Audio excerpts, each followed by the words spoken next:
Янукович якобы не просил Путина ввести войска в Крым. Пресс-секретарь Владимира Путина Дмитрий Песков в интервью российскому Интерфаксу заверил, в администрацию президента России письмо от экс-президента Украины Януковича о введении войск в Украину не поступало.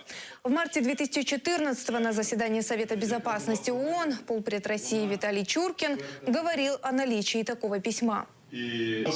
Президентом России получено следующее обращение президента Украины Виктора Януковича. События на Майдане, незаконный захват власти в Киеве привели к тому, что Украина оказалась на пороге гражданской войны.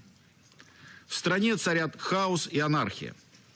Жизнь, безопасность и права людей, особенно на Юго-Востоке и в Крыму, под угрозой.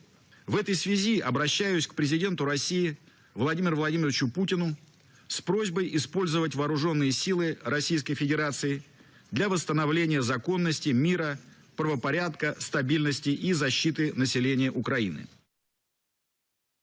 Пресс-секретарь Путина Песков заявление Чуркина в Нью-Йорке комментировать отказался. Генпрокуратура Украины обвиняет Виктора Януковича в госизмене и посягательстве на территориальную целостность и суверенитет Украины. Янукович предстанет перед судом в заочном порядке. Я не просил вводить войска в Украину. Это не так. Власть пытается сейчас меня обвинить в этом. Я готов на эти все вопросы ответить следователям.